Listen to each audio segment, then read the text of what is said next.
I love packing for my trips and being at my destination, but the in-between part can get a little boring and annoying at times. I've talked about my travel tech before, but I thought it'd be fun to highlight some of my favorite in-flight items that make my time in the air a little bit more enjoyable and a little bit easier, as well as show you how I load out my travel bags for a quick weekend trip. First item up, these are the Viture Pro XR Glasses. This is a relatively new category for me that I've been having a blast getting into. If you're not familiar with these sunglass style XR glasses, they're essentially just kind of a baby version of VR or AR headsets. They don't exactly have the same functionality as a Quest or the Apple Vision Pro, but what you end up getting is a 135-inch screen that you can wear on your face. They connect directly to anything with USB-C, so if you have an iPhone 15 or an Android phone, or if you want to plug it directly into your MacBook and use it in more of a productivity way instead of entertainment. If you have an older iPhone or want to plug it into a Steam Deck or a gaming console or anything, they make an HDMI adapter for it as well, so you can adapt it that way. That's what I've been doing with my iPhone 14. They definitely don't pass as normal sunglasses, but they're much less intrusive than bigger goggles, and for someone that's easily embarrassed in public, I think I would feel comfortable wearing these on a plane. It uses 1080p micro LED displays in each eye. You get up to 120 hertz, so if you're worried about gaming performance or anything like that, you're kind of covered with this. You have an electrochromic film that can dim the front glass as well, so if you are in a bright situation, you can dim that down and see the screen a lot more clearly, even in brighter daylight. These paired with my AirPods Pro make for a great viewing experience for movies and TV shows, and the fact that you can get that giant screen on a plane without having to carry a big bulky headset around is really awesome. Eye strain has been pretty minimal for me, even with extended use. You have little myopic adjustments on the top. They only weigh a few ounces, so they're very comfortable to wear on your face. They pack down really small, which was always a really big hesitation for me with like VR or AR goggles. But being able to watch something on, a quote unquote big screen while you're traveling is definitely a way to make the time go a lot faster. Next item up is no surprise to the regular viewers around here, the MOFT invisible tripod. If you're not on board for the XR glasses, watching something on your phone is the obvious other choice. I love being able to prop up my phone, on a nightstand when I get to a hotel, but even more importantly on, the little tray at my seat. Just makes things a lot nicer. I still get my hands free and I can still watch whatever I want at the proper angle. This tripod has been my favorite, hands down, out of the countless options I've tried. It folds down to about the size of a couple of credit cards, and I think it weighs a couple of ounces, extremely lightweight. The amount of things you can do with it while you're traveling is great, even taking photos or videos or anything. But speaking specifically for like in-flight entertainment, having a tripod for your phone so you can watch movies or TV shows without having to hold it physically for hours and hours and hours is extremely nice. We're on a bit of a roll with the media watching gadgets. Next up, I've got the Mi Audio Connect Air. This is a little dongle that converts the 3.5mm headphone jack on the in-flight entertainment screen into Bluetooth, so you don't have to bring an extra wired pair of headphones in case you want to watch it. If you're like me, you've probably run into the situation you download some movies or TV shows onto your phone to watch. When you get in the air, you don't really feel like watching anything that you saved for yourself, and you browse through the in-flight entertainment. They've got a couple of movies that you might be interested in. This kind of brings you that option. 20-hour battery life, it recharges via USB-C. You can connect up to 2 headphones with it as well. It's so small and tiny, easy to throw into your pack, and great to have when you need it. Can't recommend it enough if you ever use the in-flight entertainment. Next up, I've got a couple of items from Bellroy. This is their new Venture Travel Crossbody and their 26-liter Venture Travel Pack. Bellroy is kind enough to partner with me on today's video as well, so a huge thanks to them. The main reason I wanted to cover these today, keeping yourself organized when you're in the air is really important. I'm a huge advocate for one-bag travel, but I think there's always a place for a secondary bag when you're traveling. One, for the airport, you can put in all your pocket items into a sling bag, make things a lot easier going through the TSA line. 2, while you're in the air, you can have all of your quick access tech or snacks or whatever you might need with you, easily accessible while you're on the plane, so you don't have to dig through your full pack. And 3, when you get to your destination, you have an extra bag here, so you don't have to walk around looking like a tourist and having just a big cumbersome bag with everything that you brought with you for the whole duration of the trip to carry around all day long. But getting specifically into these bags as part of their new lineup, I am absolutely blown away by how great of a job they did setting up the organization for these. There's a few specific details in here I absolutely love. It really shows that they're listening listening to their customers and all of us with what we need out of our travel gear. The Viture Crossbody is 3 liters, which is a pretty good sweet spot for me. I think it's enough for most of my quick access plane items and makes a great size for being able to carry around day to day in the city when you get to your destination. Organization is simple, but overall really nice. Most everything that we're talking about today, I would keep in this as kind of a quick access plane bag. That way I can put this in the overhead if I need, or just get it out of my way. Getting into the new Viture travel pack though, I'm extremely impressed with how they laid this thing out. I think it is perfect for just like a quick couple night. You could also use this as, potentially a personal item bag or something like that. But how I decided to kind of lay things out for just a quick weekend trip, on the very bottom, I've got my little DOP kit here.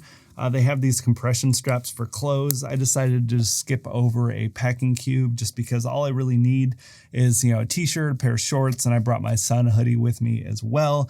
And then above that, I have my non-plain tech in the little tech pouch here. You have a laptop and iPad sleeve on the back, and the other interior options, you have 2 zippered pockets. On the bottom one is kind of where I've been keeping socks and underwear. It's just enough space for a couple of pairs on a weekend trip, and the internal volume kind of leaves just enough room to be able to pack this really full above the compression close. And then on the top, you have another zipper pouch here that is actually RFID blocking as well, if you want to keep your passport in here instead of a sling bag or something. The most clever features are on the outside though. I'm going to start with my absolute favorite. Underneath this flap here, you have kind of a secret zippered pocket. Inside of that, they have a 15-liter zippered tote bag that goes inside. This idea is so absolutely perfect to have it kind of built in and planned into the bag. I'm a huge advocate for having a little tote. You have additional pockets on both the sides with water-resistant zips. On this side, it's perfect for a water bottle. This style has been my favorite implementation of water bottle holders for a while because it keeps the weight on the internal so it doesn't throw off the balance of the bag, but you still have external access. Really great to see, and you can always use this as something different if you want. On this side, you have another kind of side zip pocket.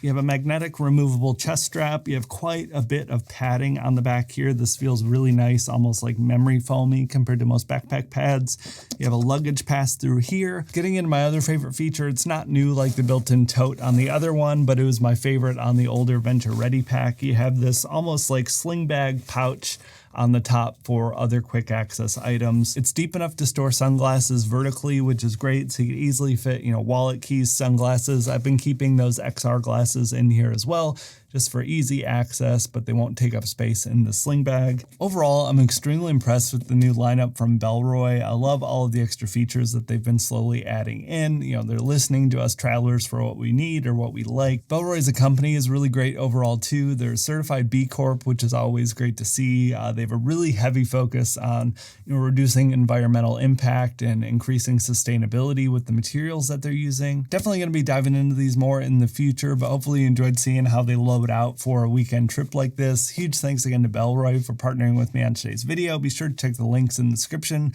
if you want to learn more about these or pick some up for yourself. Let's get into the next item. Next up, we've got the LARQ bottle Swig top. Whether it's this bottle or any water bottle, you definitely need to bring one with you. You don't want to be a sucker who's buying water at the airport. You also don't want to be some dehydrated fool getting onto the plane without any water. The Swig top bottle has been my go-to though for a couple of reasons. One, it's completely leak-proof in the way it's designed. Harder than it seems apparently for a lot of these water bottle companies to make leak-proof bottles, but I really like that you have still easy access to drink. You don't have to completely unscrew it every time, but you also don't have to worry about it spilling out into your bag and damaging tech or damaging anything in your luggage. Two, you have a built-in filter attachment available if you wanted to add that in. Sometimes you get lucky and go to an airport with those refilling machines that filter it out for you. Really great, and I keep seeing those in more and more airports, but that's not always the case. So you don't want to get stuck with some nasty, stinky water and then end up having to buy some at the airport just because it's so gross. This solves that in a really elegant way. You also get a water bottle for when you get to your destination, also incredibly important. Next item up's for the retro gamers and the aging millennials like me. This is the Anbernic RG353V.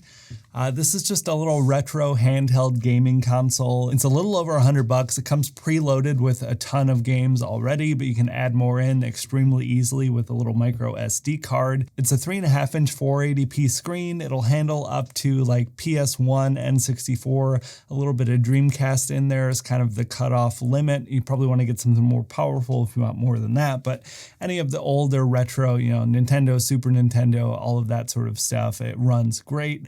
Ton of fun, kind of reliving childhood memories, and it's nice to have some simpler games to play when you're on a long flight. I don't always bring this with me, but on really long flights, if you want a bit of variety in what to do with your time, this is a great thing to add in. A couple of options for power up next. I usually bring both of these if I'm traveling with my laptop. First up, kind of the smaller option, is the Benks Magsafe 6000 milliamp hour kickstand battery. I think they call it like the Magclap Standgo. Names aside, I've been a big fan of the Benks Magsafe power banks for a long time. The 5001 has been a long-time favorite of mine. I actually lost it and ended up replacing it with this one. They make a 10,000 milliamp hour version as well that's a little bit thicker, but this one kind of keeps a lot of the slimness of the 5,000 milliamp hour version, but adds a kickstand in. Again, with the extra functionality, if you don't have that MOFT tripod or something, you can do this. Prop up your phone to be able to watch movies or TV shows while you're flying. You can also charge your phone while you're doing it. It's USB-C rechargeable. It also does pass-through charging, so you can charge the device while the device charges your phone. Build quality on the Benk stuff has been great. It's held up really well for me. Again, they have a 10,000 milliamp hour version as well if you want a little bit more power. But the 6000 is more than enough because I usually am bringing this thing with me as well. And my favorite larger capacity, more laptop focused power bank is from Anker. This is their Prime power bank. Has 27,650 milliamp hours of capacity with 250 watts of total output. That's completely crazy for something of this size. You have two USB-C ports on here that'll both cover 140 watts. Then you also have a USB-A port that'll go up to 65 watts. You have a built-in display that'll show all the comings and goings of the power. It also has smart app control on there, which is really nice, but you do have the option of a magnetic charging stand that can kind of double as a USB-C hub for your hotel. Really nice addition if you want some added versatility to your setup, but both of these in tandem kind of make the perfect setup. You have something a little bit bigger to power your laptop on long flights, and you have something a little bit smaller just to handle for your phone, so you don't have to deal with something more cumbersome if you don't necessarily need all the extra wattage. This is the Olight Oclip. It's become my favorite tiny flashlight for day-to-day use, but also for travel. Specifically on a plane, I think we've all been there where you drop something onto the ground and you're trying to fumble around and see it. You use your phone flashlight, but that kind of sucks. This tiny little flashlight weighs 1 ounce. It gets brighter than your phone flashlight, and it's much more convenient to use. You have a built-in clip on here, so you can clip it around to different things if you need. It has a magnetic base, so you can attach it to things. It gets up to 300 lumens. You also have the option of a 4-lumen red light, which is really nice. Say it's dark on the plane, you don't want to bother anyone. Red light is usually a little bit less intrusive to sleeping people. Big tip for wilderness backpacking with your friends as well if you don't want to wake them up and bother them. But I just really love this thing. I think it's so tiny, it would make for a perfect addition for most people's travel EDC setups. It's USB-C rechargeable, it's tiny, it's inexpensive, it's bright, convenient, kind of checks all of the boxes for me. That's going to wrap it up for this week's video. Hopefully you all enjoyed this one, got some good ideas for your next flight. Be sure to let me know down in the comments if there's any items like this that have made your flights more pleasurable or enjoyable or easier. Get a good discussion going. Thank you all so much for watching though, and I'll talk to you in the next one.